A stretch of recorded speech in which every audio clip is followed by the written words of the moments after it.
चलिए आज एक बहुत ही पुरानी लेकिन काम की कहानी समझते हैं। एक ऐसी कहानी जो सदियों से अहंकार और उसके भयानक नतीजों के बारे में चेतावनी देती आ रही है। ये एक ऐसे राजा की कहानी है जिसकी बदला लेने की जिद ने उसकी अपनी ही दुनिया को तबाह कर दिया। और यही सवाल इस पूरी कहानी की जड़ है। आखिर ऐसा कैसे हो सकता है कि एक राजा जो सिर्फ अपना सम्मान वापस चाहता था, वो खुद अपने ही विनाश का सबसे बड़ा कारण बन गया? आइए देखते हैं कि कैसे एक राजा का गौरव ही उसके पतन का रास्ता लिखता है। हर कहानी का एक हीरो होता है ना? तो हमारी कहानी का हीरो है गंगादत्त, एक ऐसा राजा जिसे जंग से प्यार था। चलिए मिलते हैं उससे और जानते हैं उसकी उस एक कमजोरी के बारे में जिसने सब कुछ बदल कर रख दिया। तो मिलिए राजा गंगादत्त से। वो एक कुएं का राजा था, पर उसे शांति से राज करना पसंद नहीं था। उसकी फितरत में ही लड़ना झगड़ना था, और इसी वजह से उसके राज्य में, मतलब उसके कुएं में, कभी सुकून नहीं रहता था। हमेशा एक अजीब सा तनाव बना रहता था। कहानी में असली तूफान तब आता है जब एक पड़ोसी राजा उसका अपमान कर देता है। अब ये छोटा सा अपमान गंगादत्त के अहंकार को आग की तरह लग जाता है, और वो ठान लेता है कि बदला तो लेकर रहेगा, चाहे कुछ भी हो जाए, फिर भले ही इसके लिए उसे अपने समझदार सलाहकारों की बात ही क्यों न टालनी पड़े। तो जब बदला लेने की आग किसी को अंधा कर दे, तो वो इंसान क्या क्या कर सकता है। गंगादत्त ने एक ऐसा कदम उठाया जिसकी किसी ने कल्पना भी नहीं की थी। एक ऐसा गठबंधन जो इतिहास बदलने वाला था। बदले के जुनून में पूरी तरह से अंधा होकर गंगादत्त ने एक बहुत ही अजीब फैसला लिया। वो मदद मांगने के लिए अपने सबसे बड़े दुश्मन नागदेव नाम के सांप के पास गया। सोचिए, एक मेंढक मदद मांग रहा है एक सांप से जो कुदरती तौर पर मेंढकों का शिकारी होता है। पता है, पुरानी कहानियों में एक चीज होती है जिसे घातक दोष या हमर्ष्या कहते हैं। मतलब हीरो का वो एक ऐसा गुण जो उसकी सारी अच्छाइयों पर भारी पड़ जाता है और आखिर में उसी के विनाश का कारण बनता है। गंगादत्त के लिए ये दोष था उसका अहंकार। इसी अहंकार ने उसे इतना अंधा कर दिया कि वो अपने शिकारी से ही हाथ मिलाने चला गया। और बस यहीं से कहानी उस मोड़ पर आ जाती है जहां से वापसी का कोई रास्ता नहीं होता। एक ऐसा सौदा होता है जो न केवल दुश्मनों का बल्कि गंगादत्त की अपनी दुनिया का भी फैसला कर देगा।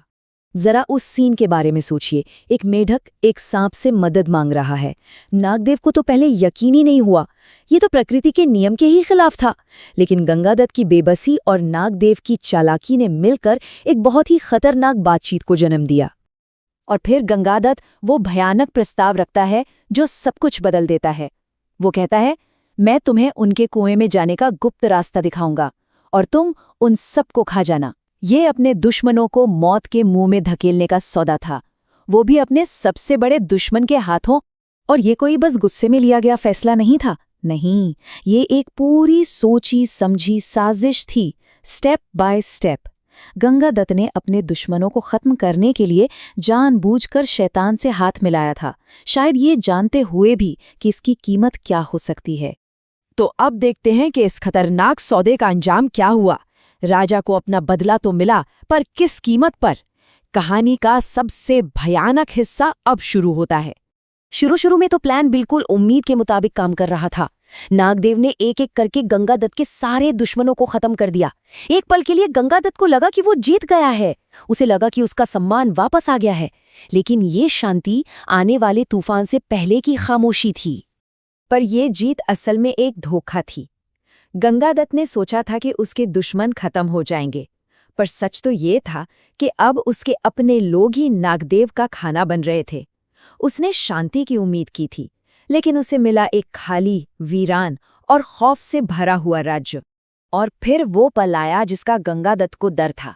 दुश्मनों का तो सफाया हो चुका था, लेकिन नागदेव की भूख कहाँ मिटी थी? उसने गंगादत्त की तरफ मुड़कर पूछा, मुझे तो अभी भी भूख लगी है, अब और खाना कहाँ मिलेगा? गंगादत्त अब अपने ही बिछाई जाल में बुरी तरह फंस चुका था। जिस सांप को वो बदला लेने के लिए लाया था, वही अब उसका जल्लाद बन गया था। नागदेव ने गंगादत्त के दोस्तों, परिवार और उसकी प्रजा को एक एक करके खा लिया, जब तक कि उस कुएं में सिर्फ अकेला, बेबस और पछताता हुआ राजा नहीं बच गया।